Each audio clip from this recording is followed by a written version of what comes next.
আসসালামু আলাইকুম everyone, সাতিলাস kitchen sweet ভিলেজে আপনাদের সবাইকে স্বাগতম। আশা করি ভালো আছেন। আল্লাহর রহমতে আমিও ভালো আছি। আজকে আমার রেসিপি হচ্ছে বিরিয়ানি। বিরিয়ানি তৈরি করার জন্য প্রথমে আলু, গাজর, কাঁচামরিচ, পেঁয়াজ কুচি করে নিলাম। তারপরে চলে আসলাম পোলাও গাছে, 2টা পোলাও পাতা ছিঁড়ে নিয়ে নিলাম। পোলাও পাতা ছিঁড়ে নেওয়ার পরে পুকুরে গিয়ে পোলাও পাতা 2টা ভালো করে পরিষ্কার করে নিচ্ছি, যেন বালি না থাকে। আপনাদের সাথে পুকুর পাড়টা শেয়ার করলাম। ভিডিওটি না টেনে পুরো ভিডিও দেখার জন্য অনুরোধ রইল। এখানে 600 গ্রাম মতো দেশি মুরগির মাংস ভালো করে ধুয়ে পরিষ্কার করে নিয়ে নিয়েছি। এবার 3 চামচ মরিচের গুঁড়া, 1 চামচ হলুদ গুঁড়া, 2 চামচ ধনে গুঁড়া, 1 চামচ গরম মশলা, 1 চামচ জিরা পাউডার, আধা চামচ আদা পাউডার, 2 চামচ রসুনের পেস্ট, 1 চামচ নারকেল বাটা, 2 চামচ বাদাম বাটা, 2 চামচ সরিষা বাটা দিয়ে দিলাম। 3 চামচ মতো লবণ দিয়ে দিলাম। লবণটা হচ্ছে আপনাদের যে যেরকমই খান, অনেকে বেশি খায় অনেকে কম খায়। সবগুলো উপকরণ দিয়ে ভালো করে মিশিয়ে নিয়ে নিলাম। মিশিয়ে নেওয়ার পরে কিছুক্ষণ রেখে দিব। তারপরে আলু, গাজর, টমেটো, পোলাও পাতা, তেজপাতা চুলায় চলে আসলাম। একটি হাঁড়ি চুলায় বসিয়ে দিলাম এবং এতে পরিমাণ মতো ঘি দিয়ে দিয়েছি। আমার ভিডিওটি ভালো লাগলে প্লিজ আমার চ্যানেলটি সাবস্ক্রাইব করুন এবং ইতোমধ্যে যারা আমার চ্যানেলটি সাবস্ক্রাইব করেছেন তাদেরকে অসংখ্য ধন্যবাদ।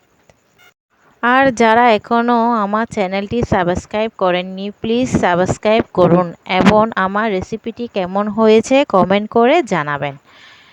ঘি গরম হয়ে এলে পরিমাণ মতো তেল দিয়ে দিলাম। এবার তেজপাতা, এলাচি, দারুচিনি দিয়ে কিছুক্ষণ নেড়েচেড়ে ভেজে নিব। এলাচির ঘ্রাণটা যেন চলে আসে।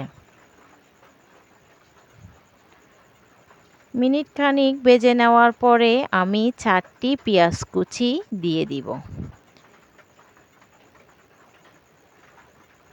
পেঁয়াজ দিয়ে দেওয়ার পরে আমি কিছুক্ষণ নেড়েচেড়ে পেঁয়াজগুলো ভেজে নিব।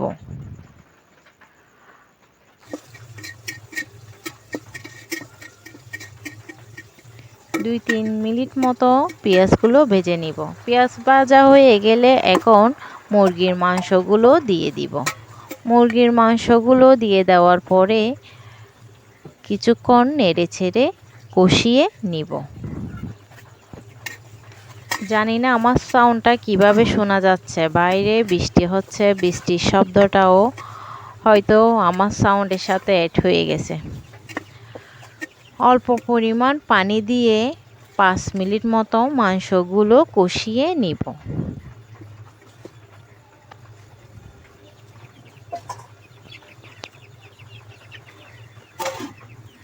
চুলার আঁচটা বাড়িয়ে দিলাম।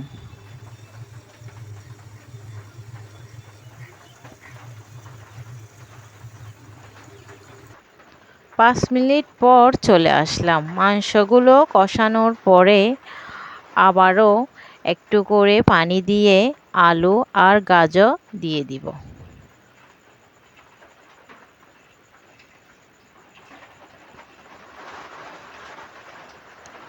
নেড়েচেড়ে আলু গাজরগুলো আবারও 5 মিনিট মতো কষিয়ে নিব।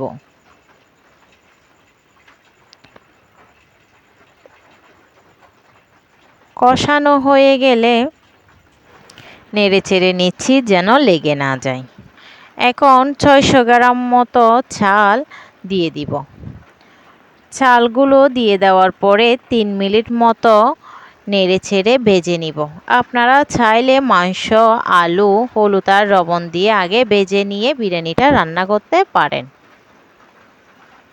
ভেজে নেওয়ার পরে প্রায় 1 কেজি 500 গ্রাম মতো পানি ফুটিয়ে নিলাম। চালগুলো ভাজা হয়ে গেলে 1 কেজি 500 গ্রাম মতো ফুটানো পানি দিয়ে দিব। তারপরে অ্যাড করব কাঁচামরিচ, টমেটো, পোলাও পাতা। এখন দিয়ে দিব রাঁধুনি বিরিয়ানি মশলা 4 চামচ।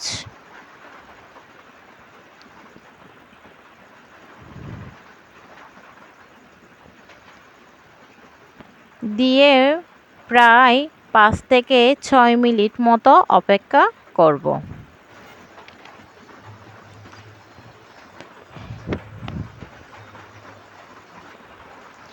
এরই মাঝে আপনারা লবণটা চেক করে নেবেন।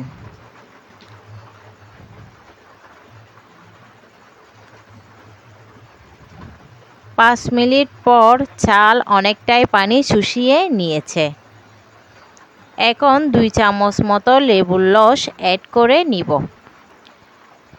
লেবুর রস দিয়ে দেওয়ার পরে ভালো করে নেড়েচেড়ে মিশিয়ে নিব।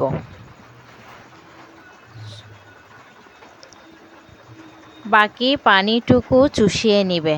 চুলা লো হিটে রেখে দিব 5 মিনিট মতো। 5 মিনিটের মধ্যে আমার বিরিয়ানি রান্না তৈরি হয়ে গেছে।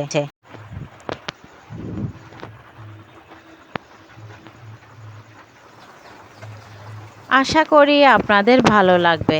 আপনাদের ভালো লাগায় আমার কষ্টগুলো সার্থক হবে।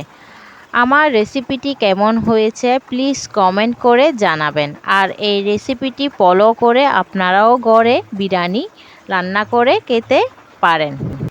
আশা করি আপনাদের বিরিয়ানিটিও আমার মতো ঝরঝরে এবং খেতে অনেকটাই সুস্বাদু হবে। বৃষ্টির দিনে বিরিয়ানি খেতে কার না ভালো লাগে। আজ অনেক বৃষ্টি হচ্ছে তাই বিরিয়ানি তৈরি করে ফেললাম। সবাই ভালো থাকুন, সুস্থ থাকুন। আল্লাহ হাফেজ।